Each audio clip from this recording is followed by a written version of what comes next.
오늘은 에스겔서 40장에서 41장까지의 말씀입니다. 이제 40장부터 본격적으로 48장까지 이 이스라엘의 그 회복에 대한 환상을 담고 있습니다. 그래서 오늘 40장 1절에서 27절까지는 그 환상이 시작되는 부분이고, 바깥들과 그 문들에 대한 이야기들에 대해서 성전 회복에 대한 그 모습을 보여주면서 회복에 대한 이야기를 하게 됩니다. 3절에 보면 이 녹같이 빛나는 사람이 등장하죠. 아마도 하나님의 천사이거나 또 직접 하나님을 가리키는 비유적 표현이라고 볼 수가 있습니다. 어쨌든 뭐 정확하게 알 수는 없지만 천상적 존재죠. 그가 에스겔을 이제 환상 중에 데리고 다니면서 성전 바깥들의 문과 방들, 그리고 이 안뜰의 문과 방들, 그리고 성전 문 현관을 환상으로 보여줍니다. 그리고 에스겔로 하여금 그 환상을 보고 듣고 또 생각하고 전하라, 그렇게 이야기합니다. 이것이 이제 이 환상을 보여주는 이제 목적인 것이죠. 보고 듣고 생각하고 전하라. 그 당시 포로된 백성들에게 결국 이 환상들을 통해 하고 싶은 말은, 포로 기간이 끝나면 너희가 회복이 되어서 다시 고국으로 돌아갈 소망이 있다라는 것을 이야기하는 것이죠. 녹같이 빛난 사람은 이 3줄과 장대를 가지고 성전 공간을 두루 측량하면서 다닙니다.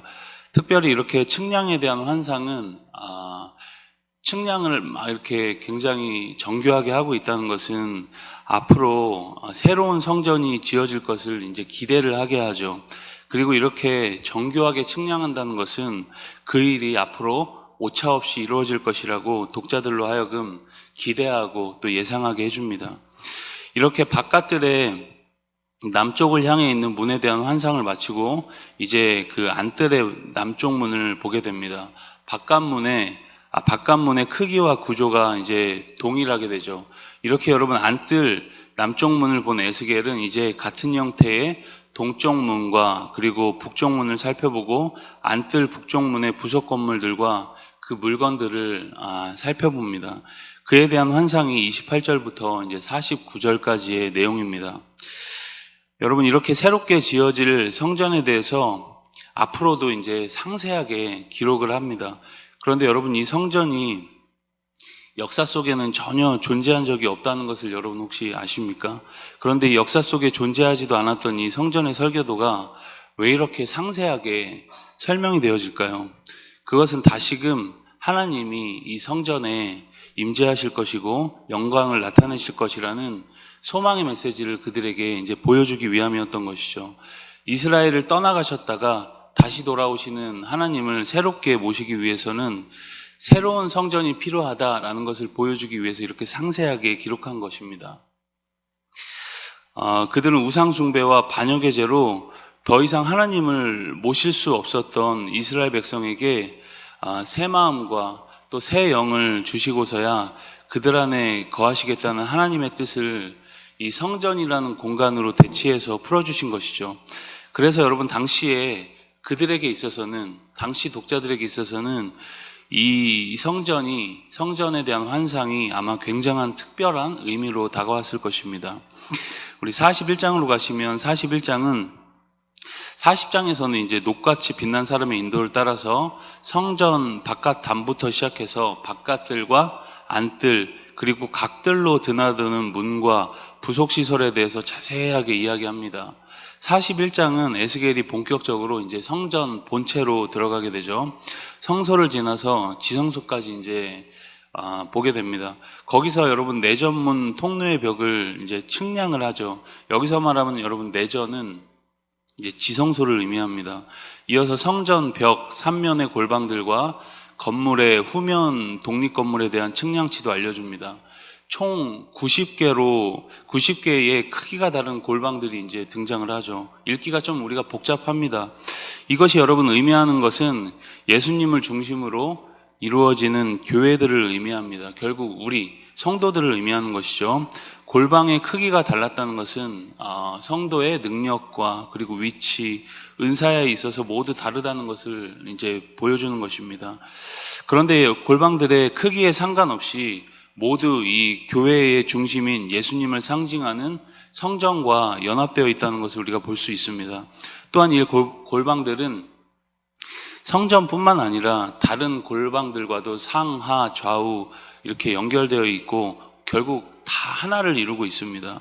주님과 연합되었듯이 교회된 우리 모두 성도가 모든 지체들과 영적으로 다 보이지 않는 연합을 이루고 있다는 것을 상징합니다. 13절부터 15절까지는 성전 본체와 뒤뜰에 있는 부속 건물들의 총 규모에 대한 이제 이야기입니다. 16절부터 21절까지는 성전 내부 장식에 대한 설명입니다. 여기서 특별한 것은 솔로몬 성전에는 없었던 이제 종려나무 모양이 새겨져 있는 것을 우리가 볼 수 있습니다. 이 에스겔 성전은 아까도 말했듯이 현실 속에 존재한 성전이 아니었습니다. 그렇다면 이 성전에는 다른 이제 메시지가 있겠죠. 그것이 여러분 무엇일까요? 앞으로 다가올 종말론적인 하나님 나라에 대한 상징적 계시로서의 성전을 이야기하는 것입니다.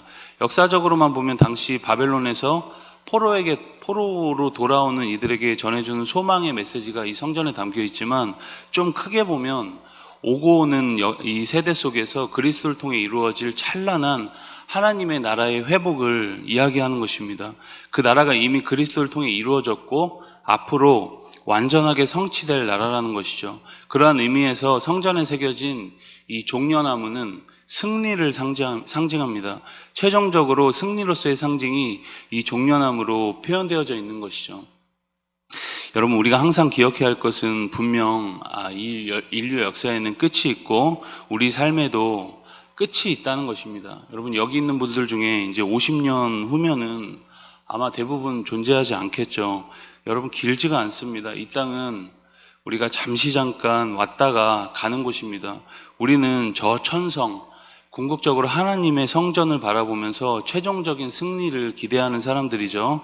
그러면 여러분, 오늘도 너무 이 땅의 일들 때문에 우리가 낭망하고 또 과도하게 절망하지 않으시길 바랍니다. 우리 22절부터 26절까지는 성전에 있는 두 개의 문인 내전문과 외전문에 관한 설명입니다.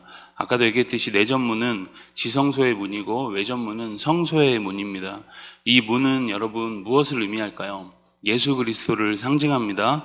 하나님과의 임재가 있는 곳으로 들어가려면 반드시 양의 문이 되시는 예수님을 통과해야 한다는 것을 이 문을 통해 우리는 볼 수 있는 것이죠.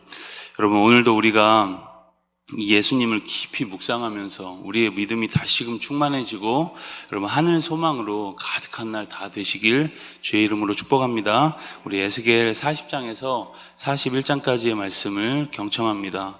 주의 말씀은 내 발의 등이요 내 길의 빛이니이다.